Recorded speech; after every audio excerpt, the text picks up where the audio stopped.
Hello and welcome back. In today's session, I'm going to be talking about what you should be doing if progress has stalled completely before you drop your calories. So, if you're a shorter woman and progress has stalled, usually the instinct is to cut your calories straight away. But when we're in a calorie deficit, the aim is to be eating as much food as you possibly can while still being in a calorie deficit. The aim is not to be eating as little as possible. You want to be fueling your body. You want to feel energized. You want to feel like the diet is relatively easy. So I'm going to talk you things through the key things that I look at and I assess with my clients before I drop their calories. So these are the things that you can also be looking at if you haven't made progress in a while. So before I drop the calories for a shorter woman, I will ask or look or assess at a few different points. But first, I want you to take the time to have a bit of a reality check. Have you given yourself enough time? Has it actually been no progress for at least 4 weeks? And when I say no progress at all, I'm not just talking about the scale. Have your measurements and photos changed? Because if they have, then you have still made progress in your goals. A lot of the time we put too much emphasis on progress being on the scales, but we also need to look at whether our body is changing, whether you are dropping body fat, but maybe you're maintaining muscle or building muscle, so you're not seeing it on the scale. And remember to determine or remember that even if the scale is moving at all, or your measurements are changing or your photos are changing, you are making progress. A lot of the time we put a huge expectation on what we should think we should be seeing week on week to deem as progress. Any change is progress, even if it's slower. And remember, as a smaller woman, sometimes that progress will be slower than you want.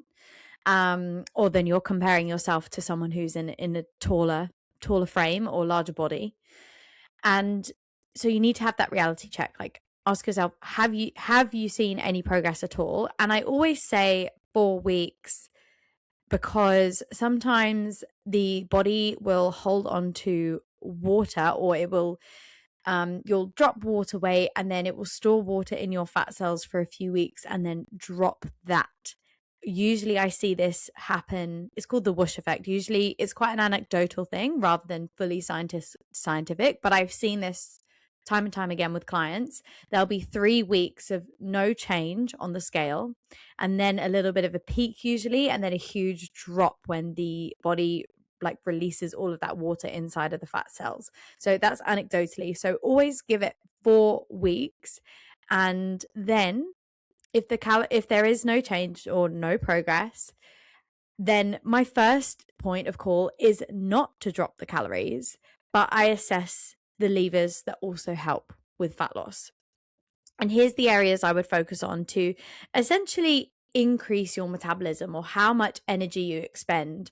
I like to call it boosting your baseline, because across the board, all of these things make a big difference to energy expenditure when you are a smaller woman and you have less margin for error with your calories. First thing I would assess is your movement. When you are in a calorie deficit, your NEAT tends to drop subconsciously. Your NEAT is your incidental movement, your steps, your fidgeting, things like that. Has the consistency been there? What is the weekly average looking at? Because even if your weekly average of steps, for example, has dropped by even a few thousand, that can make a huge difference when your calorie budget is smaller. We need all the calories that we can when we are a smaller person. And if you are consistently not moving as much as you think you are, then you're really, really reducing that margin of error. And the important fix here is it's not like intense cardio or intense exercise that's going to make a difference, but actually consistently hitting your movement targets across the week and making sure it is enough for you to be seeing results. So often we can be thinking, yeah, I'm moving, I'm really active. And then when you actually look at it, you notice how inconsistent you've been. And you can take it as a weekly weekly average, that's fine. You know, some days you may have the opportunity to move more than others, but is that weekly average there? Has that dropped? So that's the first thing that I would assess. Next, I would assess training. Are you training in a way correctly that is going to encourage body recomposition? And this is where you drop fat and increase muscle, because body recomposition and making sure you're training to grow muscle, this not only gives you the shape that you want, so that toned, more defined look, which muscle is, you know, if you grow a kilo of muscle on a smaller frame, it's going to be very, very, very visible compared to maybe someone who's taller. So it's going to give you the shape that you want, but also muscle increases your metabolism. Now, it is only by a small amount. I think people do overestimate this, but as I say, for a short woman, every little helps. So maybe, maybe it's only 50 calories a day, but those 50 calories a day make a difference. If you are not training in a way where you are stimulating the muscle properly, using progressive overload, like repeating your training patterns, working to a challenging point, you will not be growing muscle. Most women work out, most women exercise, but often it's not in a way that will build visible muscle and shape. So this is the next lever that I would assess.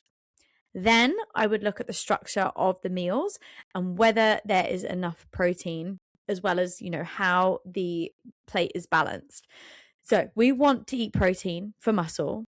We know this. Well, most people know this. But what many people don't know is that protein actually burns more calories. Our body uses more calories to digest protein. So if two people are eating the same amount of calories, one has a high protein diet, the other has a low protein diet, the one with a higher protein diet is going to be expending more energy, is going to be burning calories just from their food choices. And same with the meal structure. Like if you're not eating a satiating meal, your calorie target is going to be feeling a lot harder to stick to, and you might be grazing here and there and you don't even really realize it, just kind of mindless snacking.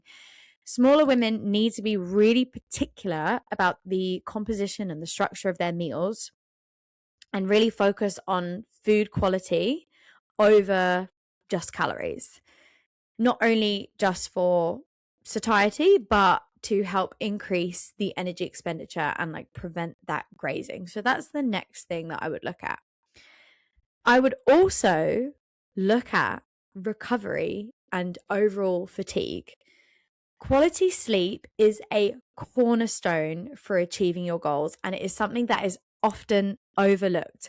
Most of us focus on doing more, not the rest and digest area. Your body needs sleep to recover. A better sleep equals better performance in the gym, better recovery from that workout. So, you know, you're more likely to build muscle. It's all having a knock-on effect, as you're starting to see here.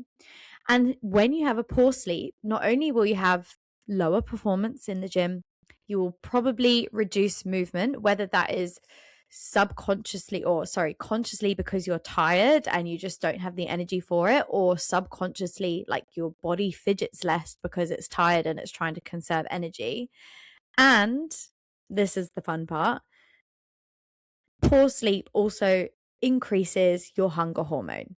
So I don't know if you've ever had a bad night's sleep and the next day all you want to do is reach for those, you know, easy, fast carbs, find yourself being really like hungry most of the time. This is because your body is like, give me energy, I need energy now. So if you're focusing on having a good sleep and actually not overtraining, giving yourself enough time to recover, then this is going to be a key for you actually kind of achieving your goals. If this isn't being prioritized, you are making it so much harder for yourself. Clients often feel a little bit shocked when I'm like, actually, okay, we need to start parenting yourself and we need to start going to bed on time. And at the difference it makes. So that's another lever that I would look at. And then, and this is a big one, it's the weekends. If you are not structuring your weekends in some way, you could be unintentionally wiping out your whole calorie deficit. And I'm not saying that you go out to eat for every single meal, but you don't often, one doesn't realize that the lack of structure leads to grazing, snacking, and how quickly that adds up. Are you having any structured meals on the weekend, or does everything just go a bit haywire? Are you still moving your body? Are you still drinking water? Are you prioritizing sleep? The weekends are just as important as your weeks. And it doesn't mean you can't go out to eat. It just means you need to have structure around these meals to increase your protein, increase your fiber, give you a big enough calorie buffer for that meal out. So the weekend can be approached in a structured way that allows you to still feel like you can do things, but you're still in alignment with your goals. So before you drop your calories, ask yourself, have I optimized these levers to increase your margin or boost your baseline, as I like to call it, as I say? Most of the time, short women think that the answer is dropping the food. And that is the instinct, that is the gut instinct, which usually ends up with poorer results because you can't adhere to that.